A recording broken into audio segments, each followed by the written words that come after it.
साथियों नमस्कार। स्वागत है आप सभी का अखिल भारतीय विद्यार्थी परिषद द्वारा आयोजित फेसबुक लाइव कार्यक्रम में। मैं प्रणीत कुमार मनोज कुमार गुप्ता आप सभी का संभाजी नगर से हार्दिक स्वागत करता हूं।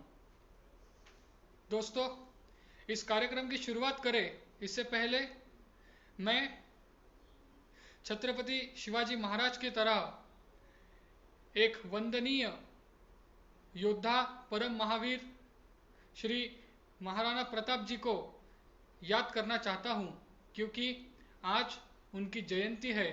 तो इस कार्यक्रम की शुरुआत करें उससे पहले हम सभी श्री महाराणा प्रताप जी को वंदन करते हैं, उन्हें अभिवादन करते हैं।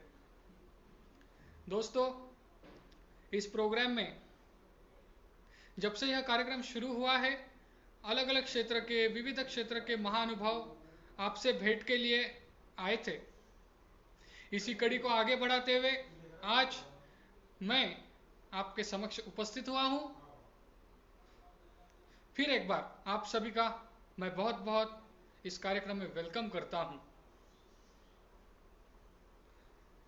दोस्तों, कार्यक्रम की शुरुआत करें इससे पहले एक और चीज जरूरी है कि जिन्होंने आज मुझे यह प्लेटफॉर्म उपलब्ध करके दिया है, ऐसे अखिल भारतीय विद्यार्थी परिषद के सभी पदाधिकारी और कार्यकर्तागण, मैं इन सभी का तहे दिल से धन्यवाद एवं आभार प्रकट करता हूं। जिस राह पर चल के, जिसके विचारों की राह पर चल के आज हमारे देश के प्रधानमंत्री श्री नरेंद्र मोदी जी, गृह मंत्री अमित शाह जी और इन्हीं के साथ साथ स्वर्गवासी आदरणीय अटल बिहारी वाजपेयी जी, जिन्होंने भारत का डंका पूरी दुनिया में बजाया, आज उसी राह पर चलते हुए प्रत्यक्ष रूप से मुझे अपने आप को प्रस्तुत करने का मौका जो एबीवीपी ने मुझे उपलब्ध कराया है, उसके लिए मैं पुनश्च एक बार उनका बहुत बहुत आभार प्रकट करता हूं। तो दोस्तों, खुद की कहानी बताना वैसे तो थोड़ा अवघड़ ही जाता है, लेकिन मैं प्रयत्न करूंगा कि बड़ी सरलता से मैं अपने जीवन संघर्ष की यात्रा सादे शब्दों में आप सभी के समक्ष रख सकूं। तो दोस्तों, मुझे लगता है कि हमें इसकी शुरुआत मेरे बचपन से ही करनी चाहिए, और बचपन से लेकर आज तक का सारा सफर मैं आपको बताता हूं। लेकिन मैं इतिहास में जाऊं इससे पहले आज मैं क्या करता हूं यह भी आपको जानना जरूरी है। तो अभी मार्च में ही मैंने कक्षा 12वीं की परीक्षा उत्तीर्ण की है, और अभी मैं सीए यानी चार्टर्ड अकाउंटेंट का स्टडी करने का प्रयास कर रहा हूं, और आने वाले दिनों में मैं इसकी भी परीक्षा देने वाला हूं।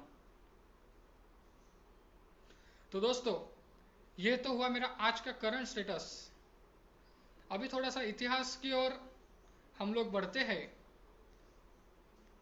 तो जब मेरा जन्म हुआ तब से ही मैं दृष्टि बाधित हूं, जिसे आप आम भाषा में बाय बर्थ ब्लाइंड भी कहते हैं।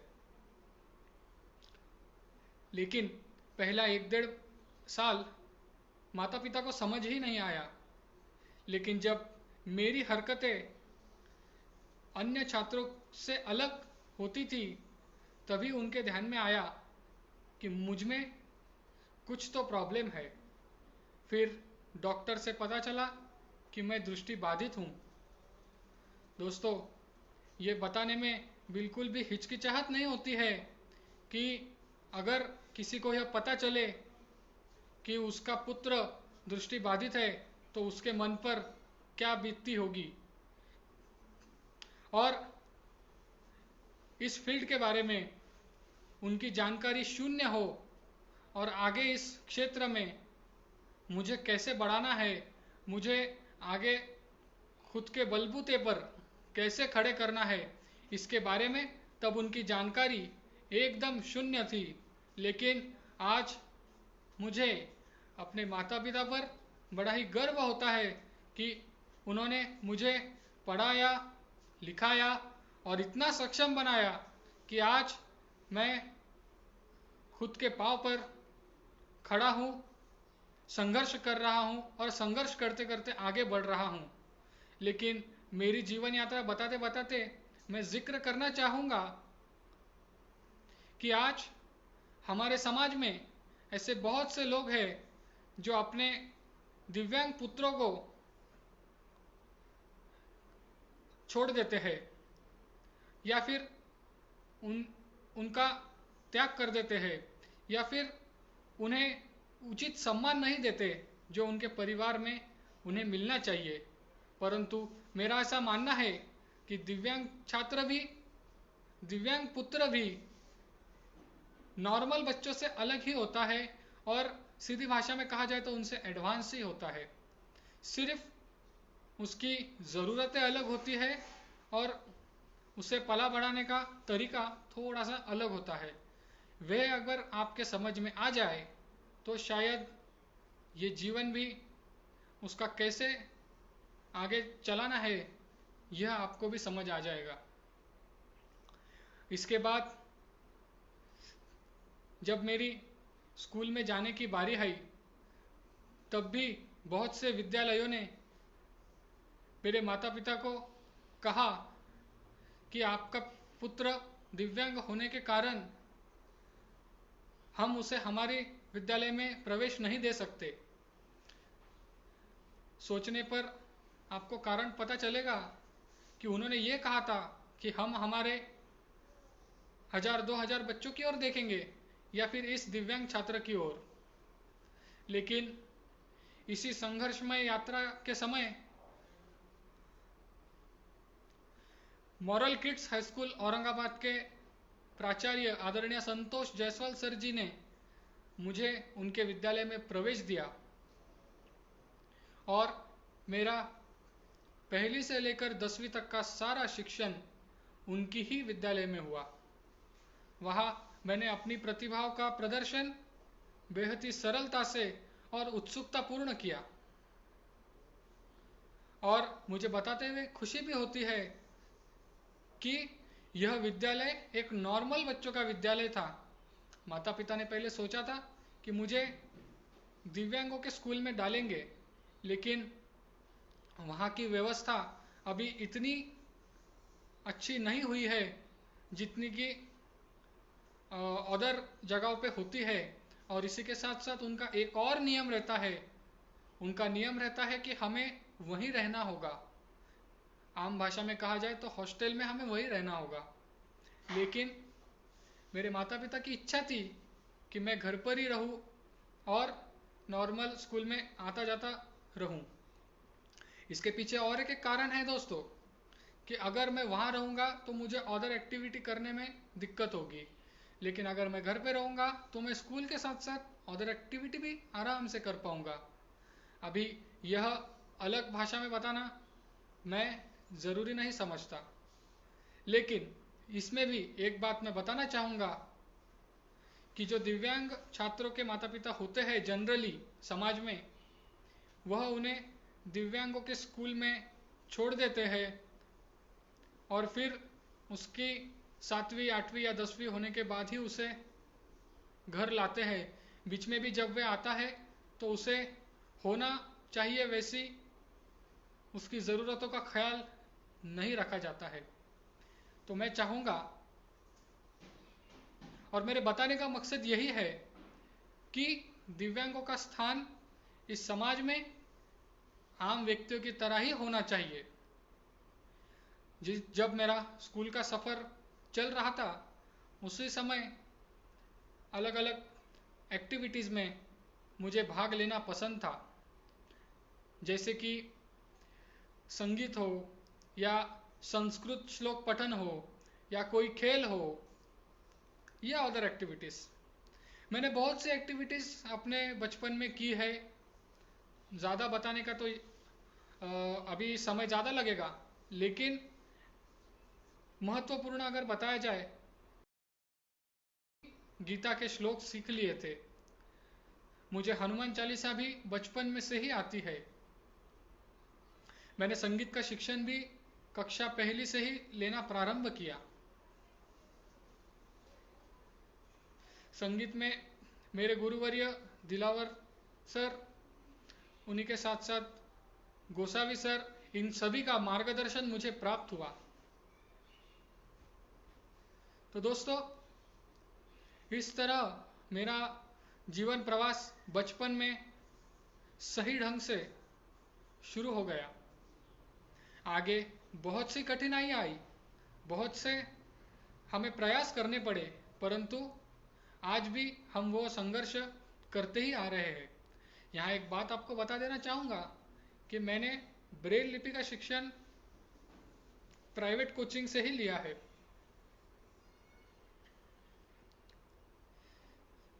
दोस्तों, संगीत का शिक्षण जब प्रारंभ हुआ तो मैं पहले हारमोनियम सीखना शुरू किया। उसके 3-4 एग्ज़ाम हो जाने के बाद जब 5वीं परीक्षा का समय आया, तब मेरी एज नहीं बैठ रही थी।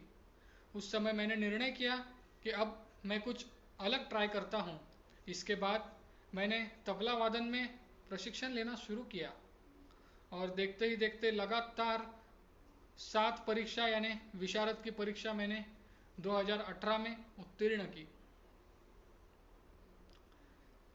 इसी बीच बालश्री राष्ट्रपति पुरस्कार की जो परीक्षाएं होती है, जो कि बाल भवन दिल्ली द्वारा ली जाती है, उस परीक्षा में भी मुझे अपनी प्रतिभा का प्रदर्शन करने का मौका मिला। गरवारे बाल भवन के सुनील सुतौने सर और शिल्पा मैम ने मुझे वहां पर प्रवेश दिया और उस परीक्षा के लिए मार्गदर्शन किया। वहाँ के तबला वादन शिक्षक बहिरगांवकर सर ने मुझे उस परीक्षा के हिसाब से उत्तम शिक्षण दिया और उन्हीं के मार्गदर्शन पर मैं जोनल से स्टेट और स्टेट से नेशनल की परीक्षा तक गया। और बताने में बेहद ही खुशी होती है कि 2019 में मुझे बालश्री राष्ट्रपति पुरस्कार तबला वादन में घोषित हो चुका है। दोस्तों, संगीत की यात्रा शुरू ही थी, अदर एक्टिविटी स्कूल में भी शुरू थी, जिसमें एक प्रॉब्लम मुझे आता था, वो यानी राइटर का। लेकिन स्कूल का भी इसमें आभार व्यक्त करना चाहिए कि उन्होंने 7वीं 8वीं कक्षा तक, या बोला जाए तो 9वीं कक्षा तक, मुझे कभी भी ज़्यादा समस्या राइटर के बारे में आने नहीं दी। उन्होंने स्कूल के ही छात्र को प्रोत्साहित किया और मेरा पेपर लिखने के लिए उसे प्रेरित किया। दोस्तों, संगीत और अदर एक्टिविटीज़ का सफ़र जब चल ही रहा था, तब मैंने कई जगह गणित फास्ट करते आते हैं ऐसे बच्चे देखे। उसके बारे में जानकारी जुटाने पर पता चला कि यह स्टूडेंट्स एबेकस सीखते हैं। फिर धीरे धीरे मेरी उत्सुकता एबेकस के प्रति भी बढ़ने लगी। लेकिन पता चला और कुछ प्राइवेट कोचिंग के शिक्षकों ने हमसे कहा कि आप दिव्यांग हैं तो आप एबेकस नहीं सीख सकते, और संभाजीनगर के बड़े बड़े क्लासेस के बड़े बड़े अध्यापकों ने मुझे रिजेक्ट कर दिया। परंतु मेरे शिक्षिका आदरणीय श्वेता दायमा मैडम जी ने, जब मैं 4-5 क्लासेस होने के बाद उनके पास गया, तो उन्होंने माता पिता जी से कहा कि मैं वर्ष भर इसे ट्राई करूंगी, सफल होगा या नहीं होगा ये नहीं बता सकते, लेकिन मैं प्रयास जरूर करूंगी। और उनके ही प्रयासवश आज मैं वर्ल्ड चैंपियन बन पाया हूं। लेकिन ये कैसे, ये हुआ कैसे, इसके बारे में ही मैं थोड़ा सा डिटेल में आपको बताना चाहूँगा। तो दोस्तों, दायमा मैम के पास मेरा शिक्षण शुरू हो गया, और जब ये शिक्षण चल रहा था तब भी बहुत सी कठिनाई आई। बहुत सी कठिनाइयों का सामना हमें करना पड़ा, परंतु माता पिता के प्रोत्साहन से और मैडम के प्रेरणा से मैंने वह सब कुछ सरलता से कर लिया।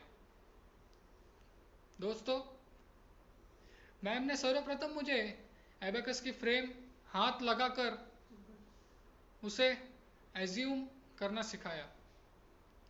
उस फ्रेम को हाथ लगाकर मैंने यह सीख लिया कि कौन से मणि की कीमत क्या होती है, उसे कैसे हैंडल किया जाता है।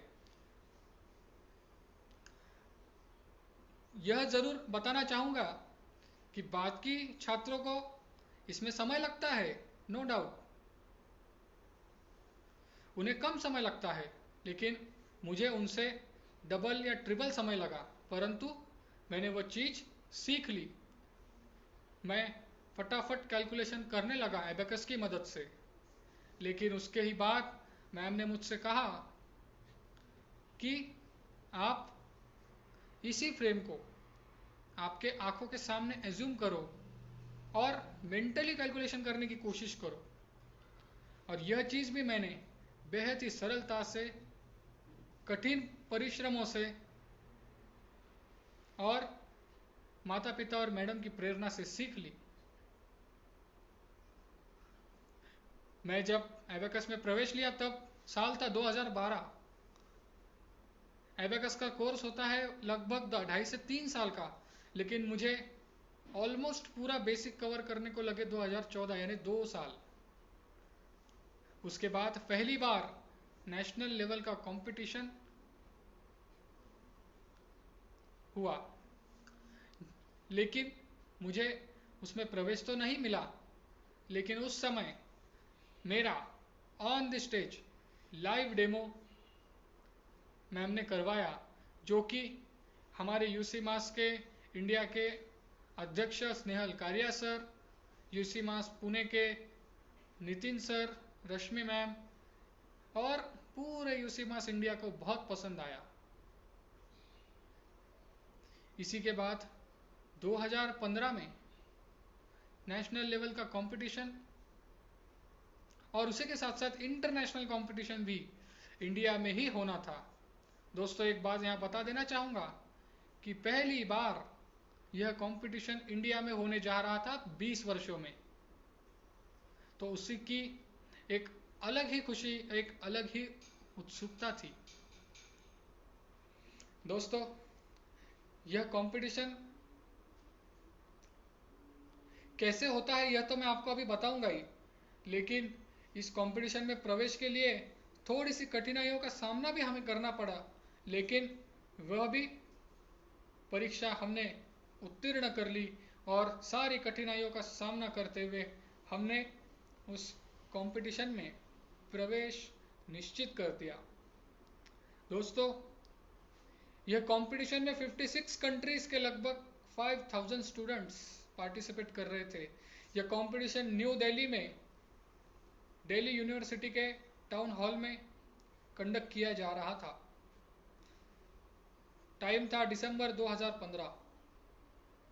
उस समय मैं लगभग 7th या 8th में रहूँ, हाँ 8th में था। उस समय मैं 8th में था जिस समय यह कंपटीशन हो रही थी। दोस्तों, एक बात यहाँ विशेष मैं आपसे बताना चाहूँगा कि 5000 स्टूडेंट्स में मैं अकेला दिव्यांग छात्र था, बाकी सभी नॉर्मल स्टूडेंट्स थे।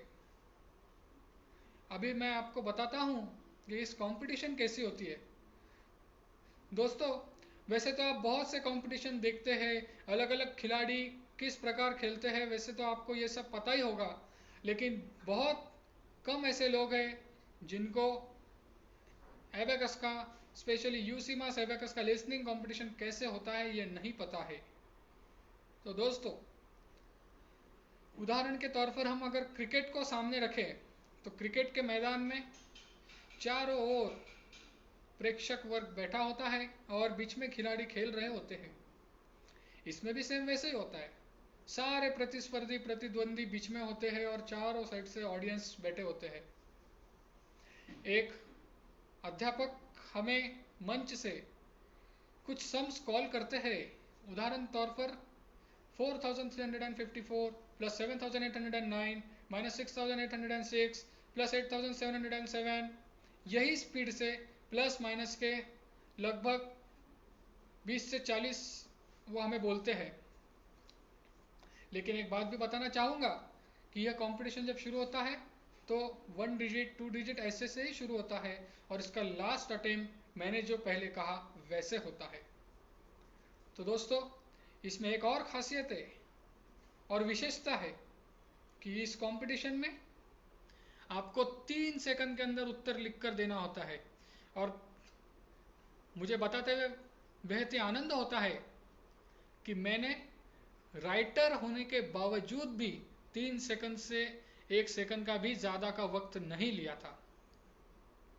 3 सेकंड में बाकी स्टूडेंट्स आंसर लिखकर उसे शो करते थे और फिर वहाँ से अध्यापक राइट या रॉन्ग आंसर क्या है वो हमें बताते थे। लेकिन उसी 3 सेकंड में मैं मेरे राइटर को आंसर बोलता था, वह लिखता भी था और उसे शो भी करता था। तो आप इससे अंदाज़ा लगा सकते हैं कि मेरी स्पीड क्या रहती होगी। दोस्तों, जब ये कंपटीशन हुआ तो ये कंपटीशन लगभग 3-4 घंटे तक चला। 5000 में से सारे स्टूडेंट्स आउट हो गए और आखिर में मैं और एक प्रतिद्वंदी बचा था। जब हमारे दोनों के बीच टाई ऑफ कंपटीशन चल रहा था, लास्ट फाइनल राउंड चल रहा था, तो मैंने जो ऊपर बताया था 4354, ऐसे प्लस माइनस के 40 हमें पूछे गए और 30 सेकंड के अंदर हमें आंसर इसका बताना था। तो उस समय आप तो समझ ही सकते हैं कि चारों साइड से ऑडियंस हो, पहली बार इतनी बड़ी कॉम्पिटिशन्स में हम हिस्सा ले रहे हो और आपकी मनोदिशा क्या हो सकती है इसका अंदाज़ा आप लगा सकते हैं। मुझे अलग शब्दों में बताने की कोई ज़रूरत नहीं। और एक गर्व भी था उस समय, जो कि मैं आज विशेष बताना चाहूँगा कि पहली बार कोई भारतीय फाइनल राउंड में पहुंचा था और फाइनल राउंड खेल रहा था। मेरे पास मौका था कि मैं पहली बार भारत को वर्ल्ड चैंपियन का अवार्ड एबेकस में दिला सकूं, क्योंकि 20 साल में किसी भी भारतीय को कोई इंटरनेशनल वर्ल्ड चैंपियन का अवार्ड एबेकस में नहीं मिला था। लेकिन मैंने दिमाग शांत रखते हुए उस कंपटीशन के फाइनल राउंड को भी आसानी से हल कर लिया और वर्ल्ड चैंपियन का अवार्ड भारत के नाम कर दिया। दोस्तों, इसके बाद मेरा सफ़र ऐसे ही शुरू रहा। अलग अलग नेशनल स्टेट लेवल के कॉम्पिटिशन्स में जीतता रहा, उसमें पार्टिसिपेट करता रहा। लेकिन इसमें एक आनंद की बात आप लोगों को बताना चाहूँगा कि 2016 में मुझे दुबई में भी इनवाइट किया गया था, क्योंकि अगला इंटरनेशनल कंपटीशन दिल्ली के बाद 2016 में दुबई को होने वाला था। मुझे भारत का प्रतिनिधित्व करने के लिए वहाँ भी आमंत्रित किया गया और मैंने फिर एक बार इसी तरह दुबई में यह अवार्ड अपने नाम किया।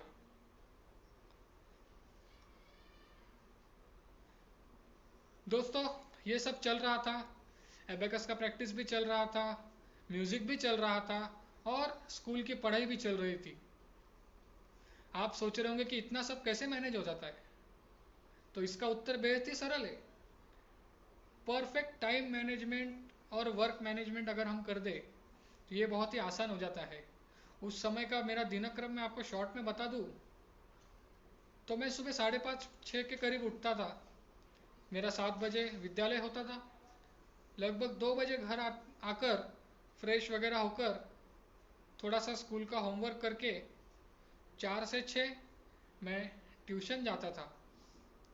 6 से 7 मेरा म्यूज़िक का क्लास होता था और फिर 7 से 9 मेरा अबेकस का क्लास होता था। बस ऐसे ही रोज का मेरा दिनक्रम फिक्स रहता था। इसके अलावा म्यूज़िक और अबेकस की तो मैं विशेष कोई पढ़ाई घर पर करता ही नहीं था, सिर्फ एग्ज़ाम के लगभग 15 दिनों पहले थोड़ा बहुत। ऐसे ही सफ़र शुरू रहा, संघर्ष चलता रहा, अलग अलग समस्याएं इन दिनों बीच में आती रही, लेकिन सबकी मदद से, अध्यापकों की प्रेरणा से मैं आगे बढ़ता रहा और 10वीं कक्षा में पहुंच गया। दोस्तों, 10वीं का टाइम पीरियड अगर हो तो घर में क्या हालत होते हैं, यह अलग से बताने की ज़रूरत मैं नहीं समझता। लेकिन मेरी केस में कुछ अलग ही चल रहा था, क्योंकि मेरी ग्रहण शक्ति, मैं ऐसा मानता हूँ कि सबसे थोड़ी सी फास्ट है, इसलिए मुझे ज़्यादा पढ़ाई करने की ज़रूरत नहीं पड़ती थी। किसी भी विषय पढ़ते समय मैं पूरा ध्यान उसमें लगा देता था, तो उसका रिवीजन मुझे ज़्यादा नहीं करना पड़ता था। इसी कड़ी में जब 10th शुरू हुआ तो उसी समय, उसी वर्ष मैंने तबला विशारद की भी परीक्षा दी और गणित में मैथ्स वर्ल्ड रिकॉर्ड भी किए, जिसकी डिटेल मैं आपको अभी आगे भी दूंगा। तो इसी 10वीं के वर्ष 5 बड़े बड़े इवेंट मैंने किए और लगभग दिसंबर और जैन का आधा महीना मैं प्रोग्राम्स करता ही रहा। परीक्षा को 1-1.5 महीना बचा था, फिर मैंने स्टडी को शुरुआत किया, लेकिन पहले से ही मैं सब कुछ ग्रहण शक्ति के बल पर इतने ध्यान लगा के करता था कि मुझे ज़्यादा दिक्कत नहीं आई और मैंने 10th का एग्ज़ाम भी बड़ी ही सरलता से दे दिया और उसे पास भी कर लिया। लेकिन एक समस्या आपको बताना चाहूँगा दोस्तों, इस बीच एक समस्या आती है, वो राइटर की। और राइटर की समस्या तो आती ही है, इसके साथ साथ हमें एक और समस्या का सामना करना पड़ता है, वो यानी डॉक्यूमेंटेशन, फिर चाहे वो अपने खुद के हो या अपने राइटर के।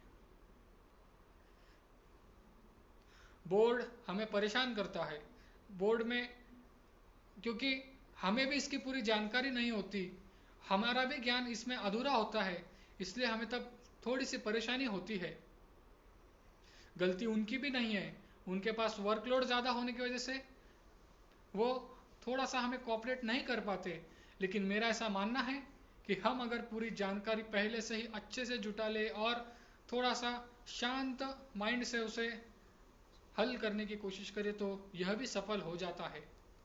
दोस्तों, बड़ी सरलता से मैंने ये सब कुछ कर लिया, लेकिन इसमें मोटिवेशन की और बाकी सब की बहुत ज़रूरत होती है और वो टाइम टाइम पर मिलना भी चाहिए। तो दोस्तों, यह सब सफ़र जब चल रहा था, उसी समय 2017 में मैंने मैथ्स वर्ल्ड रिकॉर्ड किए, जिसका जिक्र मैंने अभी ऊपर किया था।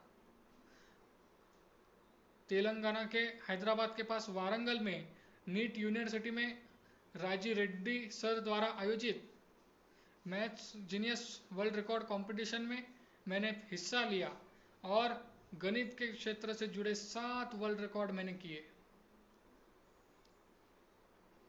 उस समय मुझे India's got talent math genius award से नवाजा गया।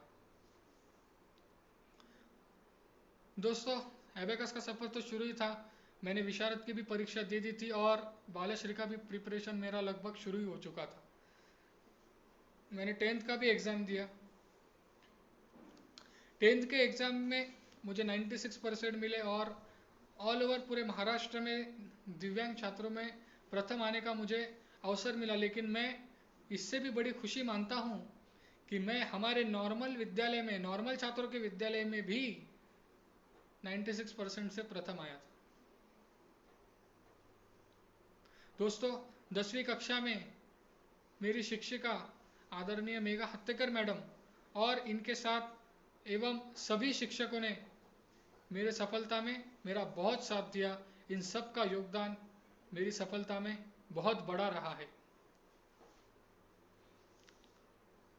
दोस्तों, यह सब तो सफ़र चल ही रहा था, लेकिन फिर मेरे सामने एक कठिनाई ज़रूर थी कि 11वीं में कौन से फील्ड में हमें एडमिशन लेना है, क्योंकि उस समय मुझे टेक्नोलॉजी का भी ना के बराबर ज्ञान था और हमारे फील्ड में यानी दिव्यांगों के फील्ड में ज़्यादातर लोग आर्ट्स में ही एडमिशन लेते थे। लेकिन मुझे बचपन से ही ऐसा लगता है कि सबसे कुछ अलग करना चाहिए, या सीधी भाषा में बोले तो सबसे हटके करना चाहिए। तो इसी कड़ी में मैंने फैसला किया कि हम कॉमर्स में एडमिशन लेंगे।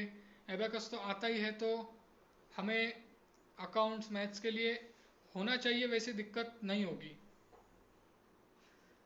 लेकिन एक समस्या थी कि जो नॉर्मल कॉलेज के अध्यापक थे, स्पेशली कॉमर्स फील्ड के, उन्हें थोड़ा सा इस बारे में जागरूकता नहीं थी या प्रॉपर इन्फॉर्मेशन नहीं थी।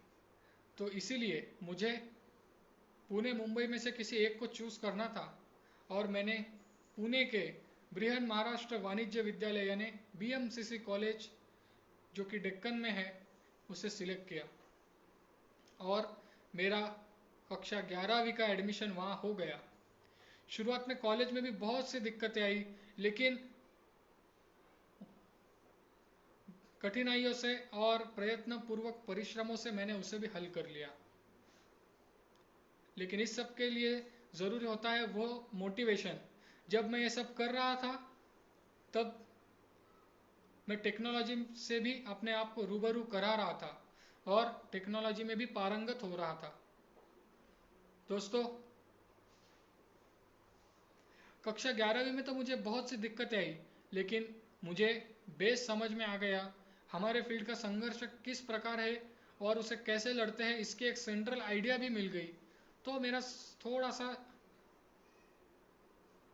सा यात्रा थोड़ी सी मेरी आसान हो गई। इसी समय कॉलेज की अध्यापिका आदरणीय रूपाली देशपांडे मैम से मेरी अच्छे से पहचान हो गई। उन्होंने मुझे कक्षा 12वीं तक बहुत ही अच्छा मार्गदर्शन किया। मुझे कॉलेज में जो भी समस्याएं आती थी उन सभी समस्याओं का उत्तर उनके पास तैयार होता था और मेरी जितनी कठिन से कठिन समस्या हो उतनी कठिन से कठिन समस्याओं को वे बेहद ही सरलता से उसका उत्तर देकर सुलझा देती थी। उनका मार्गदर्शन मेरे लिए हमेशा ही महत्वपूर्ण रहा है और मैं हमेशा उनका ऋणी रहूँगा। दोस्तों, करते करते 12th भी आ गया। 12th का भी संघर्ष चालू ही था। फिर से एक बार सेम प्रॉब्लम, डॉक्यूमेंटेशन मेरे और राइटर के यहाँ भी आए, अलग अलग समस्याएं आई, लेकिन उसे भी मैंने प्रयत्नपूर्वक परिश्रमों से हल कर लिया।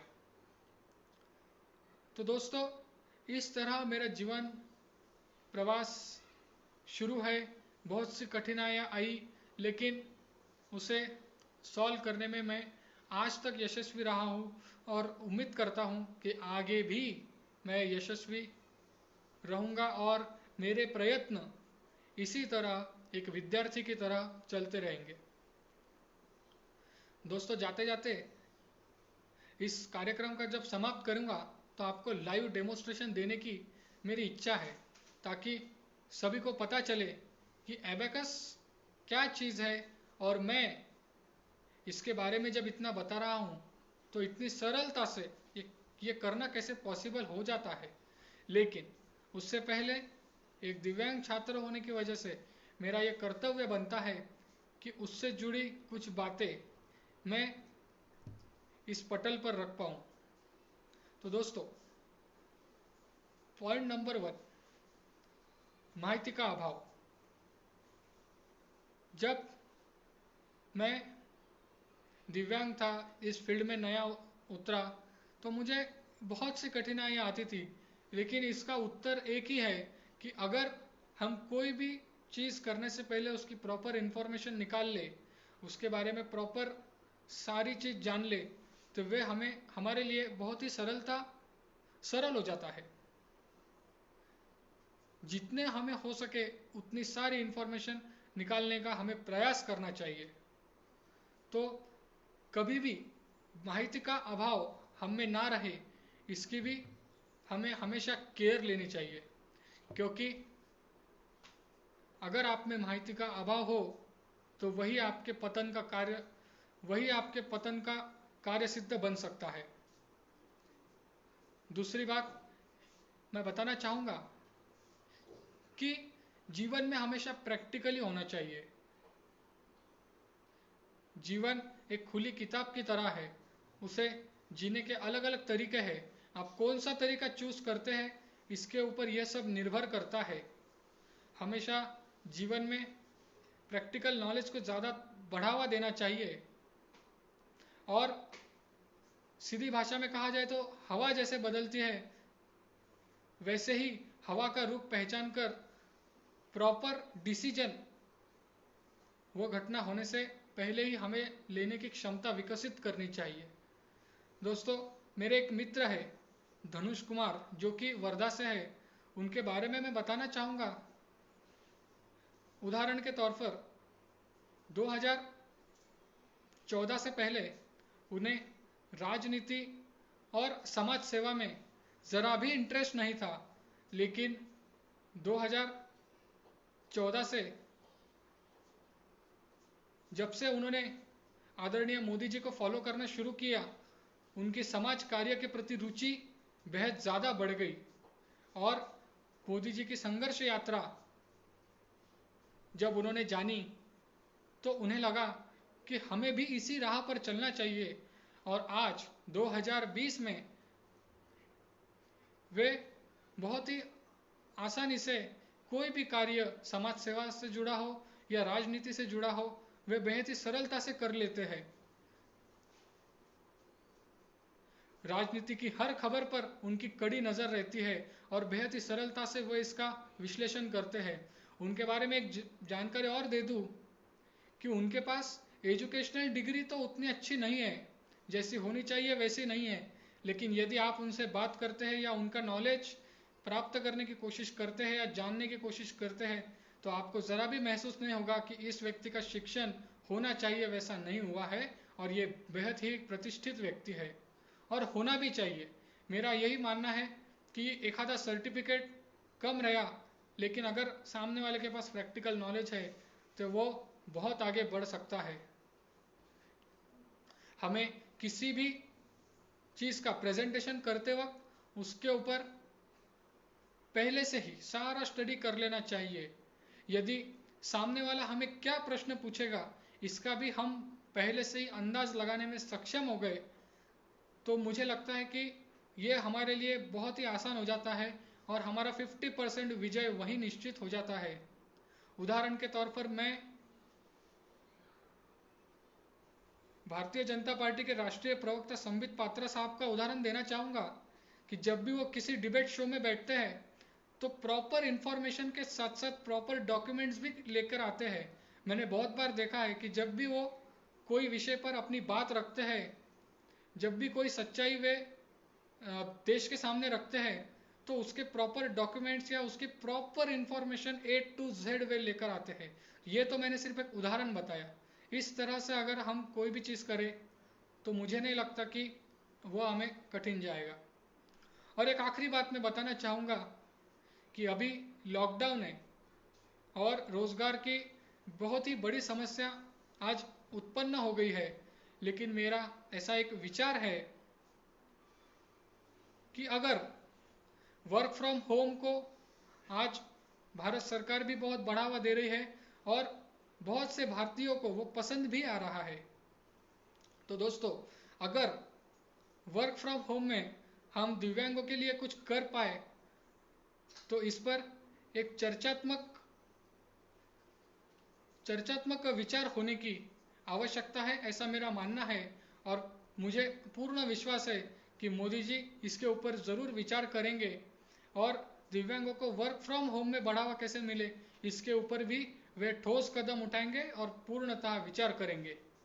दोस्तों, लाइव डेमो की ओर बढ़ने से पहले एक आखिरी बात मैं आपको बताना चाहूँगा कि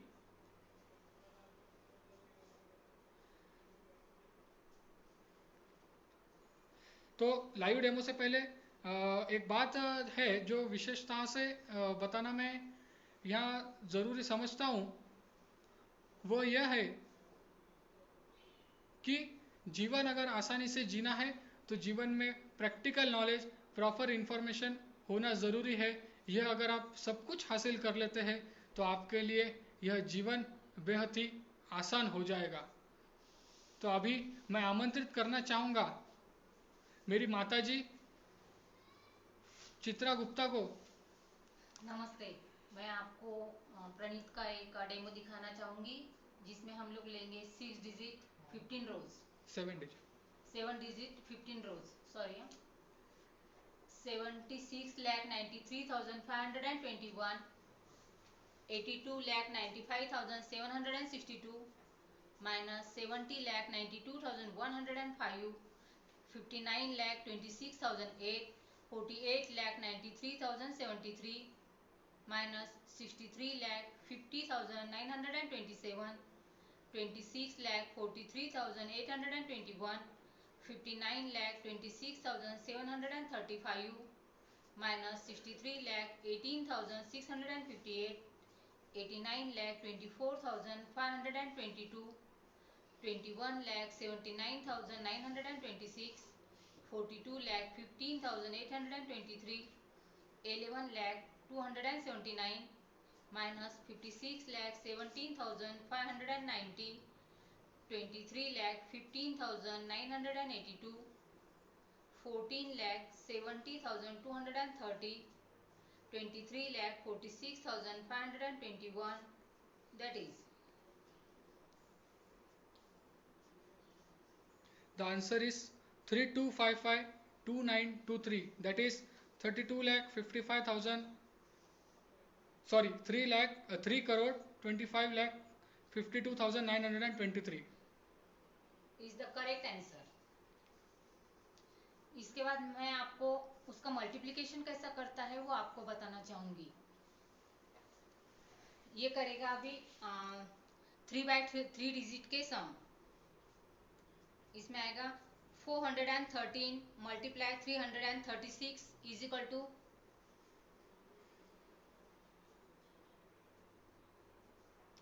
The answer is 1,38,768 is the correct answer. इसके बाद है 4/2 8,089 multiply 56 is equal to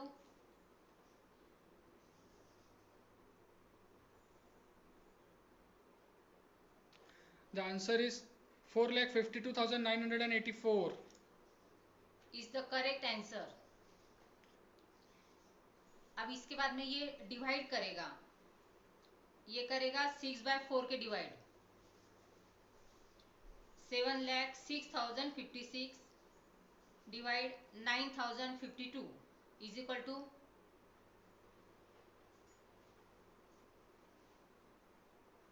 The answer is 78 is the correct answer. इसके बाद में आएगा 5/3 डिजिट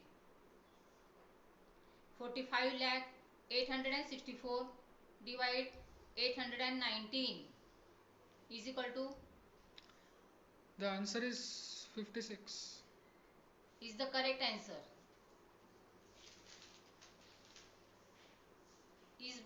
इसके बाद में प्रणीत आपको एक टेबल करके दिखाएगा. ये आपको 5 डिजिट का टेबल किस तरह करना चाहिए ये आपको दिखाएगा. प्रणीत करेगा आज 81,326 का टेबल. दोस्तों एक बात आपको यहाँ विशेषता में बता दूँ कि जनरली देखा जाता है कि माता पिता अपने बच्चों पे बहुत ही प्रेशर बनाते हैं कि टेबल आपको नहीं आते, आप 30 तक टेबल लर्न करो या 40 तक टेबल लर्न करो. मेरा तो अनुभव रहा है कि सीए भी बन गया तो उस व्यक्ति को 30 या 40 तक ही टेबल आते हैं. लेकिन एक बात आपको बता दूं, एबेकस की मदद से मुझे सिर्फ 9 तक के टेबल लर्न है और उस 9 तक के टेबल के दम पर मैं कितना भी बड़ा टेबल क्षणों में बना सकता हूं. इसका एक लाइव डेमो मैं आपको बता रहा हूं. टेबल है 81326 यानी 81,326, जिसको अब मैं करूंगा 1 जा 81,326, 2 जा 1,62,652, 3 जा 2,43,978, 4 जा 3,25,304, 5 जा 4,06,630, 30, 6 जा 4,87,956, 7 जा 5,69,282, 8 जा 6,50,608, 9 जा 7,31,934 और 10 जा 8,13,260. Is the correct answer. तो दोस्तों एबेकस का सही कमाल क्या होता है, सही ताकत क्या होती है, ये तो आपको अभी समझ में ही आ गया। तो इस कार्यक्रम के अंत की ओर बढ़ते हुए मैं अपनी एक इच्छा प्रकट करना चाहूँगा। उससे पहले एक चीज़ आपको बताना चाहूँगा। एबेकस इंस्ट्रूमेंट क्या होता है, बहुत से लोगों को समझ में नहीं आता है कि ये एबेकस क्या चीज़ है और ये सब क्या होता है। तो देखिए दोस्तों, ये होता है एबेकस का इंस्ट्रूमेंट। इसकी मदद से पहले सिखाया जाता है कि एबेकस सम्स कैसे सॉल्व करना है। उदाहरण के तौर पर इसमें सबसे बीच वाला जो पॉइंट है, यानी ये पॉइंट, इसे हम वंस का रॉड कहते हैं, और फिर टेंस, हंड्रेड, थाउजेंड्स ऐसा सभी आगे बढ़ता है और इधर के डेसिमल्स के लिए यूज़ होते हैं। तो इस पर प्लस माइनस मल्टीप्लाई डिवीजन हमें सब कुछ सिखाया जाता है। इसे कैसे हैंडल करते हैं इसका प्रॉपर नॉलेज आपको इसके पूरे स्टडी में मिलता है। और इसी के बाद इसी फ्रेम को, अभी जो मैंने सारा डेमो दिया, ये अपनी आंखों के सामने एज्यूम किया और इसी फ्रेम को एज्यूम करके सारे सम मैंने आपके समक्ष सॉल्व किए। आप कैलकुलेटर पे भी ये सब चेक कर सकते हैं। इस वीडियो को बाद में रिवाइंड करके आपको उत्तर सही मिलेंगे, ये मेरी 101% गारंटी है। तो दोस्तों आखिर में एक चीज़ मैं आप सभी को बताना चाहूँगा। मेरा एक विचार है और मेरी एक अटूट ऐसी इच्छा है कि मुझे समाज सेवा करने में भी बेहद रुचि है। जब मैंने ये सारा संघर्ष किया, मेरी सारी जीवन संघर्ष में रहा है, तो मेरा ऐसा मानना है कि जो संघर्ष आज हमने किया, अगर हम टेक्नोलॉजी के दम पर या नए नए रिसोर्सेज के दम पर अगर इसको थोड़ा कम कर सके, और जो संघर्ष हमने हमारे जीवन में किया उसे हम यदि कम कर सके और आगे आने वाले पीढ़ी को यह संघर्ष न हो, ऐसा कुछ हम प्रयास कर सके, तो मेरी एक ऐसी इच्छा है कि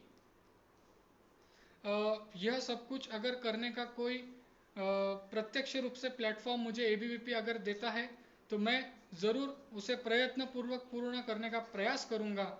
उदाहरण के तौर पर अगर हम देखें तो हमारे प्रधानमंत्री आदरणीय मोदी जी ने उनके जीवन में जो संघर्ष देखा, जो महसूस किया, आज उसी संघर्षों को कम करने के लिए वे दिन रात काम कर रहे हैं, दिन रात प्रयास करते हैं। तो मेरा इसी सोच के ऊपर यही मानना है कि एक दिव्यांग छात्र होने के नाते यदि मैंने जो संघर्ष किया है, जो महसूस किया है, उसे आसान बनाने के लिए प्रॉपर रिसोर्सेस, प्रॉपर टेक्नोलॉजी के यूज से उसे और आसान बनाने के लिए और आगे वाले पीढ़ी को वो महसूस ना हो, इसके लिए मैं आप सभी के साथ मिलकर काम करने के लिए पूर्णतः कटिबद्ध हूँ और आपको आश्वासित करता हूँ कि यदि आप लोग मुझे कोई प्रत्यक्ष प्लेटफॉर्म देते हैं या मेरी बात मोदी जी तक पहुँचाते हैं, तो मैं सब कुछ करने के लिए मोदी जी की तरह ही दिन रात प्रयास करता रहूँगा, ये मैं आपको आश्वासित करता हूँ। और दोस्तों, इस कार्यक्रम को समाप्त करें उसके पहले एक दो गीत मैं आपके समक्ष प्रस्तुत करूंगा, लेकिन मैं ये गीत आपको पूरे नहीं सुनाऊंगा।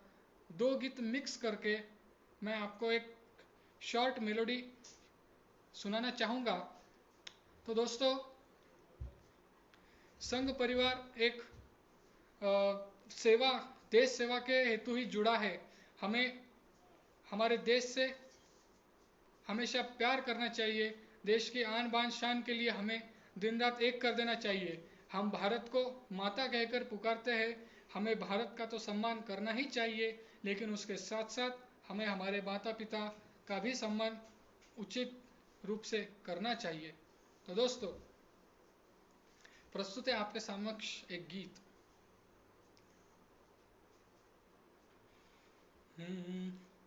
है वतन वतन मेरे आबाद रहे तू, है वतन वतन मेरे आबाद रहे तू, मैं जहाँ रहूँ जहाँ में याद रहे तू, मैं जहाँ रहूँ जहाँ में याद रहे तू, है वतन वतन मेरे आबाद रहे तू, है वतन वतन मेरे आबाद रहे तू, मैं जहाँ रहूं जहाँ में याद रहे तू, है वतन मेरे वतन, है वतन मेरे वतन।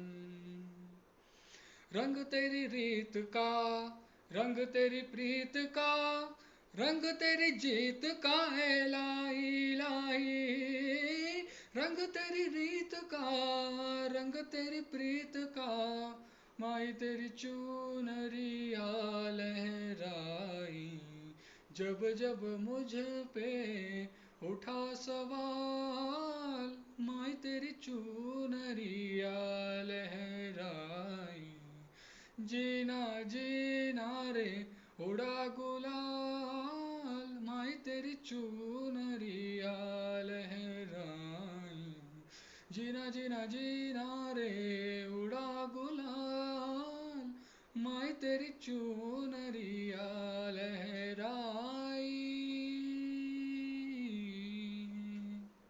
दोस्तों, आप सभी ने मुझे ध्यान लगाकर सुनने का प्रयास किया, मेरी बातें आपने ध्यान से सुनी, मेरे लिए इतना समय निकाला, इसके लिए मैं फिर से एक बार आप सभी का आभार व्यक्त करता हूँ, आप सभी को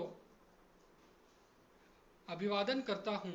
और एबीवीपी ने मुझे यह प्लेटफॉर्म दिया, मेरी बातें रखने का मुझे मौका दिया, इसके लिए भी मैं एबीवीपी का पुनश्च एक बार तहे दिल से आभार प्रकट करता हूँ। अभी लॉकडाउन है, आप सतर्क रहे, सजग रहे, अपने ही घर में रहे और खुद की केयर ले। जय हिंद, जय महाराष्ट्र, जय भारत, भारत माता की जय, वंदे मातरम, नमस्कार।